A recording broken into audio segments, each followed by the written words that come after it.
Eat Bulaga! Okay, hello po and welcome sa isa na namang walang kwentang video natin ngayong araw. And for today's video ay pag-usapan lang po natin ang Eat Bulaga, okay? The original TVJ. At itong video nito ay lumabas noong December 6. Katulad nga na nasabi ko, late na naman ako mag-upload tungkol dito sa issue na to. December 6, ngayon ay December 12 na. Bali, lumabas yung decision ng IPOPHIL noong December 5. Okay, lahat nagulantang dahil yung trademark ng Tape Incorporated ay nakansela noong December 5. Okay, so the next day, ito yung balita na pinag-usapan nila dito sa press conference. Okay, kasi yung December 5 ay replay pa, kaya wala pa silang reaction ng araw na to. Kaya noong December 6, nagkaroon sila ng press conference bago magsimula yung nung tanghali na episode ng Eat Bulaga TVJ. Okay, Eat Bulaga TVJ na lang. The original, legitimate na Eat Bulaga. Okay, ay bumalik na sa kanilang tahanan. So, kasi kumaga parang ang pinanghahawakan lang naman talaga ng tape ay yung trademark at yung for entertainment purposes naman na trademark ay nakaregister kay Joey. So, ang pinanghahawakan na lang nila talaga yung yung sa merchandise. Okay, at saka dahil nga late na rin nagsimula yung EAT after a month na umalis sila dun sa Tape Bulaga, they preferred na wag na munang gamitin. Okay, pinabayaan na muna nila yun sa tape, pero ngayon na na-cancel na yung pinanghahawakan ng tape dun sa trademark, na-cancel na, ibig sabihin hindi na valid yung pinanghahawakan nila. Pero may pa rin, may mga apela pa rin silang pwedeng gawin. Okay, so till this day na cancel na rin yung petition nila dun sa IPOPHIL. Iaakit na yun sa parang kataas-taasan ng IPOPHIL. Tapos pagka dinanay pa rin, akit na sila sa Court of Appeals, and then eventually pwedeng umakyat sa Supreme Court. Okay, pero ngayon December 6, ginamit na rin kagad nila yung Eat Bulaga, pati yung theme song nila at the end of this press conference bago sila magsimula na itong araw na to, ng December 6 ang episode nila ng EAT. Doon na nila ipinasok yung kantang Eat Bulaga, yung EAT Bulaga dun sa kanta. Okay, and then parang inofficial na nila yung transition. Okay, and these past few days ganun pa rin, pero eventually by next year, kasi sabi nga rin ni Tito Sen na gagawa pa sila ng logo, gagawa pa sila ng panibagong kanta na i-insert na nila yung Eat Bulaga dun sa bagong arrangement ng kanta ng Eat Bulaga. And eventually by January, pati yung background nila Eat Bulaga na. And interesting naman na ngayong araw ay na pagkagising ko, late na naman ayan, dalawa na silang gumagamit ng Eat Bulaga live. Okay, pero ang pagkakaiba, yung original may 52,000 na nanonood. And yung sa tape na Eat Bulaga, ito yung 5 point yung sa tape na kuha nila yung YouTube Tapos yan, 893 watching lang. Ay parehas silang gumagamit ng Eat Bulaga live TVJ on TV5, yung sa Tito Vic and Joey, and yung sa tape naman ay yung Eat Bulaga December. Sa akin sana ma-recover din nila tong YouTube channel nila na may 5.2. So ayun, ito yung unang press conference. And then the next araw din na yun, December 6, ito pakinggan natin si Paolo Contis. Hanang pinakasasaya! Teka. Sige ang title natin. Ito po Eat Bulaga! Napansin ko lang doon, medyo nanginginig pa si Paolo Contis na may kasamang gigil. Yung sa mic niya, kita nyo? Pansin nyo yun? May kasamang gigil yung Eat Bulaga! Ulitin natin. Sige ang title natin. Ito po Eat Bulaga!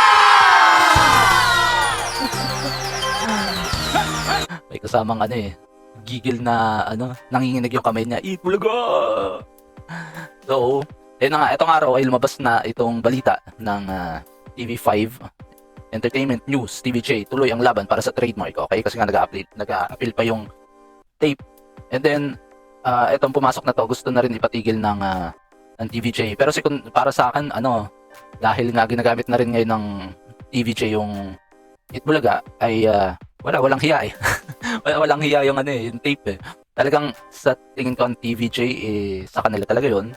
And yung tape ay pride na lang yung umiiral, kaya nila ginagamit yung Eat Bulaga. Okay, kasi kumbaga parang inalisan na nga sila ng karapatan na sa kanila yung Eat Bulaga sa tape, And then eventually, ginagamit pa rin nila. Okay? Kumbaga yung nung nagsimula yung EAT, parang pakonsuelo na lang din muna nila na sumunod sa due process na hindi gamitin yung Itbulaga. And then yung TVJ, eventually, na nanalo sila ngayon dito sa trademark, ay no holds bar na.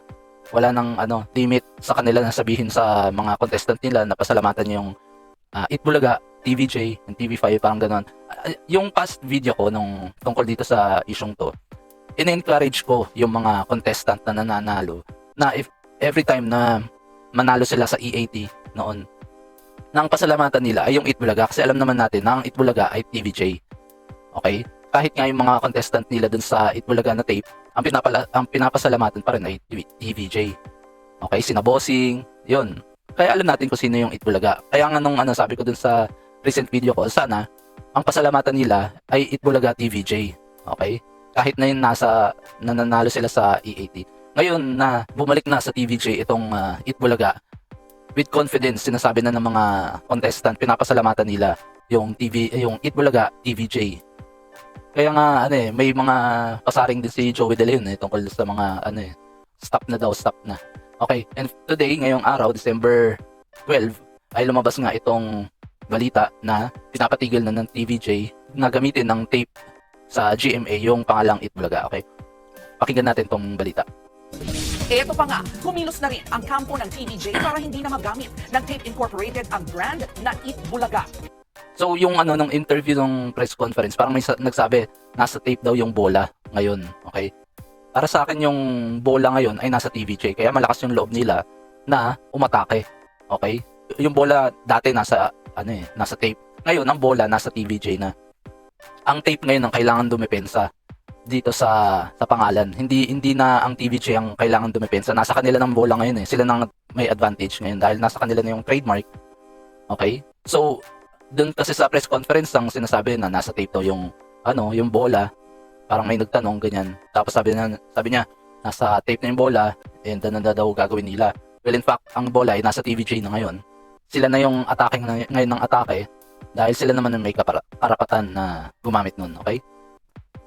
Ayon sa kampo ni Tito Soto, Vic Soto at Joey De Leon, nakapag-file na sila ng petition for preliminary injunction. Paunang petition yan Para mapatigil na yung paggamit ng kabila din. Kasi parang pakonsuelo na rin ng GMA o ng tape na itigil na yung paggamit nila ng Itbulaga dahil nanalo na nga yung TVJ. Ngayon, parang binigyan na sila ng ng 1 week na nakakaraan ginagamit pa rin nila yung pangalan na Itbulaga. So, kailangan sumunod na sa proseso. Kumbaga parang kung hindi madaan sa santong dasalan, daanin sa santong paspasan, di ba?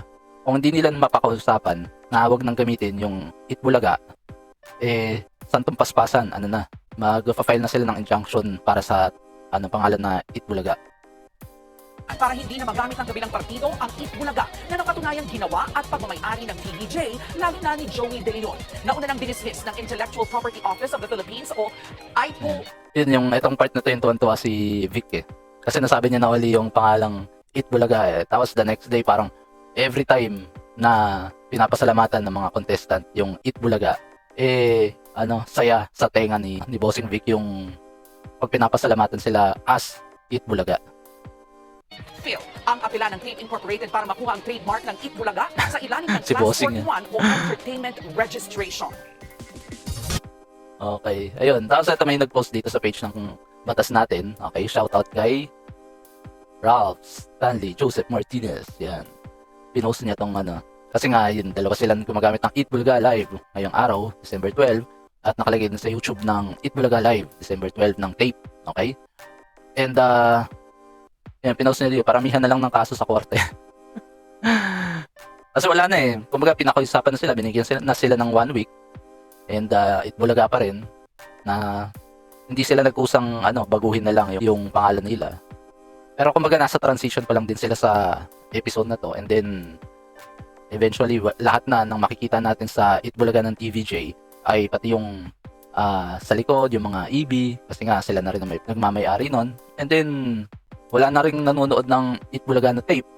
At least by the end of the month, sana ma-realize nila na hindi sila yung totoong Itbulaga. Okay? Kasi kahit naman maganda rin yung mga sabihin na hindi ako nanonood ng Tape Bulaga. Kahit naman nakakatulong sila, oo, yung mga programa ginaya nila para lang to remain yung spirit ng dating Itbulaga, eh okay naman kung ganun yung mga papremyo nila, pero wag mong angkinin ang hindi sa'yo, di ba? Yun lang naman yung pinaka point doon. Kaya sana matauhan na, kasi kumbaga pride na lang ang pinapairal ng tape. Eventually ma-realize nila na hanggat hindi sila nananalo sa korte, eh ibayin na muna nila yung pangalan nila. Pride yan. Kuskusin nyo yung balat nyo para matanggal yung pride nyo. Okay? So yun, hanggang dito na lamang po, and please paki-follow po ako sa Facebook page ko, and paki-subscribe na rin po ako dito sa YouTube channel ko. Okay? And hanggang sa susunod, maraming salamat sa mga sumuporta and nanood nitong walang kwentang video natin ngayong araw. And hanggang sa susunod, ingat po tayo lahat. Ciao, ciao.